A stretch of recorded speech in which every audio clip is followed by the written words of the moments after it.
Okay, assalamualaikum warahmatullahi wabarakatuh. Today we would like to teach you about some material about English material today. And before we start our lesson today, please stay your best position and pray together. Pray begin. Amin. Untuk selanjutnya silahkan presensi diisi sesuai dengan urut masing-masing di bawah atau di grup kelas kalian masing-masing. Lalu untuk penyampaian tujuan dan juga KD akan saya tampilkan melalui slide berikut ya. Silahkan bisa diperhatikan dan dibaca. Lalu untuk penyampaian materi akan saya sampaikan setelah ditampilkannya tujuan dan juga isi KD. Silahkan diperhatikan, kalau misalnya penting bisa dicatat seperti biasa untuk referensi kalian ataupun untuk materi kalian dalam mengerjakan tugas atau evaluasi yang akan saya berikan di akhir pembelajaran nanti.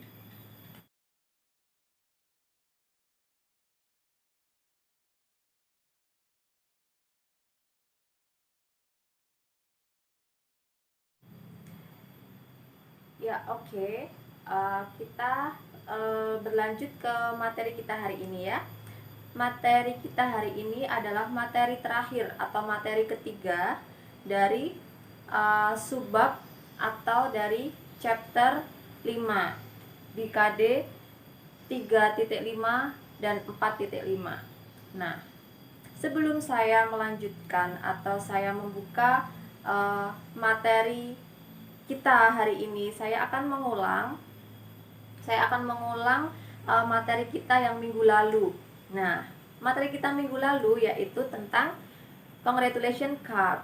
Nah, apa ada yang masih ingat apa itu congratulation card?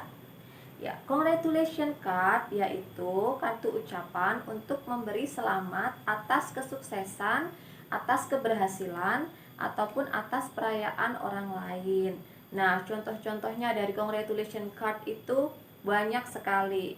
Contohnya seperti thanks card, anniversary card, lalu Christmas card, Idul Fitri card, lalu graduation card, dan masih banyak lagi. Nah, selanjutnya untuk materi kita hari ini yaitu tentang condolence dan sympathy card. Sebenarnya condolence dan sympathy card ini konteksnya agak berbeda dengan congratulation card atau greeting card yang lain. Tetapi condolence card ini yaitu masuk dalam subbab atau materi di KD 3.5 dan 4.5. Nah, apa sih bedanya? Nah, di condolence card atau sympathy card ini yaitu kartu ucapan untuk bukan memberi selamat atas kesuksesan atau keberhasilan orang lain, tetapi untuk memberi rasa prihatin atau perhatian kita kepada orang lain, bisa karena orang lain tersebut sedang mengalami musibah ataupun sedang sakit ataupun orang lain tersebut sedang berduka. Nah, lebih jelasnya akan saya jelaskan satu persatu. Sebenarnya condolence card dengan sympathy card ini hampir sama konteksnya. Cuma kalau condolence card itu lebih mengacu ke seperti ucapan untuk bela sungkawa ataupun duka cita. Lalu untuk sympathy card itu lebih ke seperti perhatian kita kepada orang lain karena orang lain tersebut sedang mengalami musibah ataupun sedang sakit. Nah, condolence card or sympathy card itu adalah kartu ucapan untuk menyatakan atau memberi perhatian atau memberi simpati kepada orang lain yang sedang terkena musibah ataupun sedang berduka cita. Lalu untuk condolence card yaitu tujuannya untuk memberi penghiburan atas meninggalnya seseorang atau kerabat dekat orang tersebut. Lalu untuk sympathy card tujuannya yaitu untuk hampir sama seperti memberi penghiburan tapi ini lebih memberi simpati atau perhatian kepada orang tersebut yang sedang mengalami musibah atau sedang mengalami kecelakaan ataupun sakit. Nah, contoh-contohnya.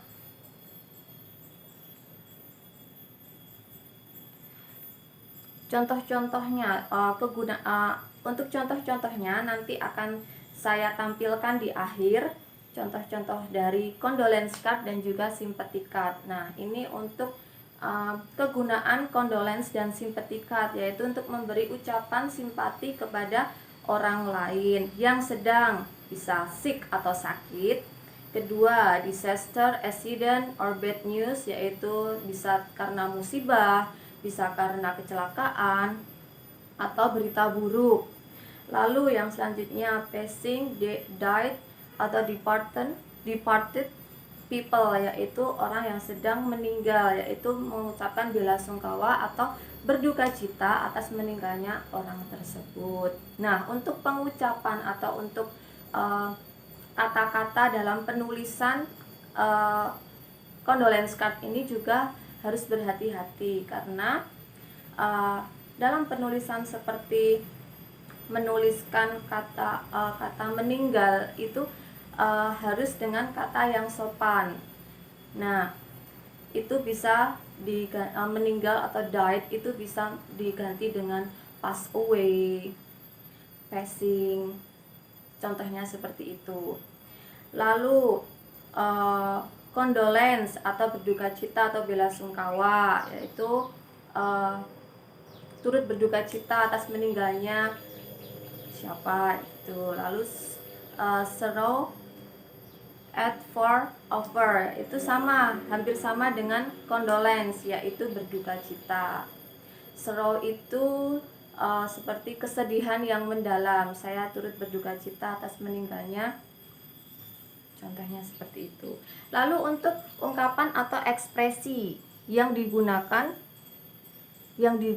dalam pembuatan kartu ucapan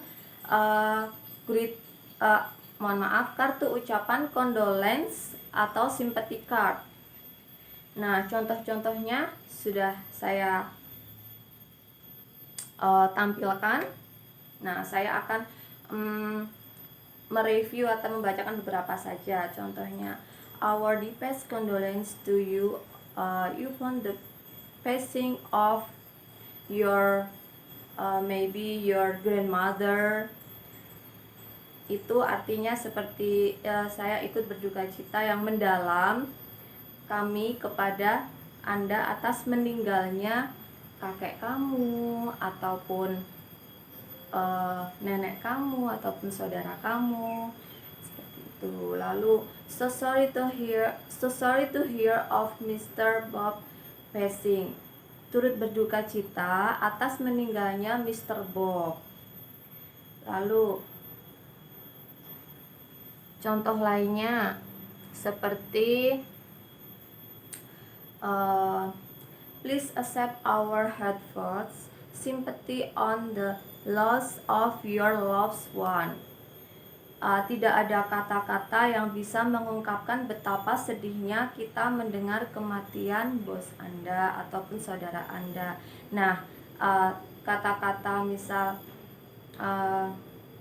so sorry to hear atau turut berduka cita itu bisa diganti dengan kata-kata seperti quotes atau kutipan atau kata-kata mutiara yang menggambarkan atau menjelaskan bahwa kita itu turut berduka cita atau turut prihatin atas meninggalnya ataupun karena musibah yang diderita, contohnya. Lalu untuk selanjutnya, nah contoh-contohnya seperti ini.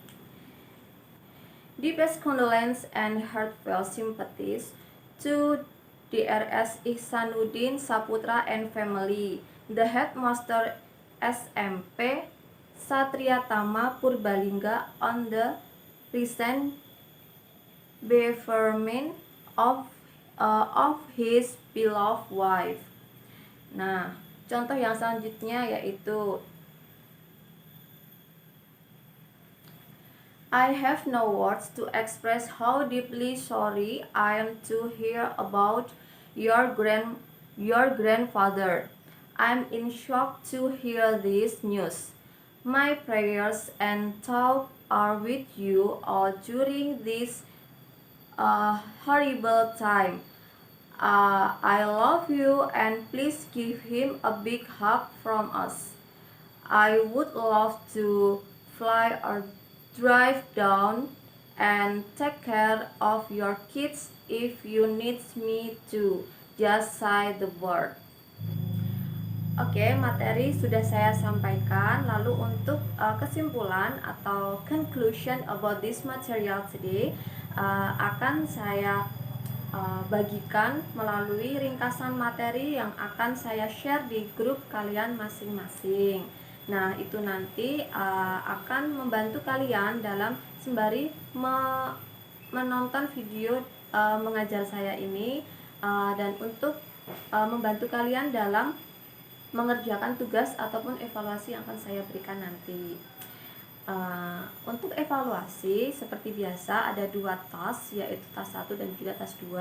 Silahkan dikerjakan dengan baik, dikerjakan dengan mandiri, dan juga dikumpulkan dengan tepat waktu. Kenapa kalian harus mengumpulkan tugas? Ya, tentu karena tugas kalian ini adalah tugas yang tentunya sangat penting untuk nilai kalian nanti, untuk nilai rapat kalian. Karena jika kalian tidak mengerjakan tugas, nanti nilai kalian akan kosong. Nanti nilai kalian akan kurang dari KKM dan harus remedi.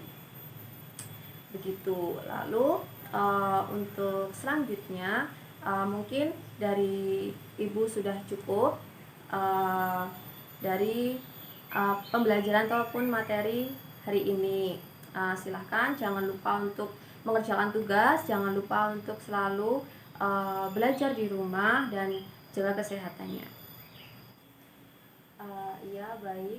Dikarenakan ini adalah materi kita yang terakhir dalam KD 3.5 dan 4.5 dan juga ini adalah video ataupun video mengajar saya yang terakhir. Dikarenakan dalam minggu ini saya sudah penarikan dari kampus saya. Sebelumnya saya minta maaf apabila dalam menyampaikan materi, dalam membimbing kalian, dalam mendampingi kalian dalam belajar bahasa Inggris di SMP Negeri 4 Gamping ini. Selama kurang lebih 2 bulan ini saya masih banyak kesalahan, saya masih banyak koreksi, saya masih banyak yang kurang. Saya minta maaf yang sebesar-besarnya.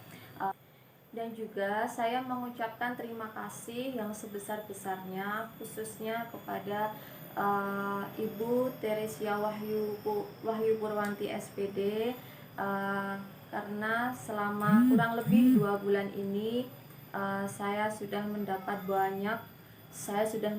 banyak pengalaman, saya mendapat banyak bimbingan. Terima kasih atas bimbingan dan juga koreksinya yang sangat membantu saya dalam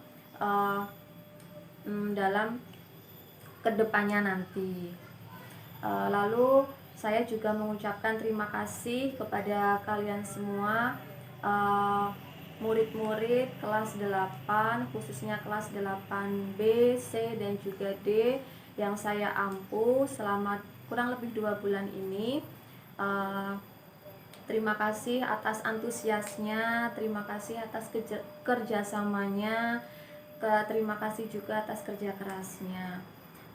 Dan untuk saya sendiri mungkin dari pengalaman-pengalaman yang telah saya dapatkan selama 2 bulan ini di SMP Negeri 4 Gamping selama PPL ini, semoga dari pengalaman-pengalaman tersebut bisa mengasah skill saya dalam mengajar agar bisa lebih baik lagi untuk kedepannya. Mungkin ini adalah sepatah dua patah kata ucapan mohon maaf dan juga terima kasih, dan perpisahan, kata-kata perpisahan dari saya untuk kalian dan untuk SMP Negeri 4 Gamping ini. Terima kasih banyak atas segala kerja keras, atas segala pengalamannya. Semoga kesuksesan, kesehatan selalu ada pada kita semua. Terima kasih. Mungkin cukup ini saja yang bisa saya sampaikan. Untuk kalian jangan lupa untuk selalu selalu belajar di rumah selama masa pandemi ini. Jangan lupa untuk selalu mengerjakan tugas, dan apabila ada yang masih bingung ataupun masih kurang jelas, jangan malu untuk bertanya.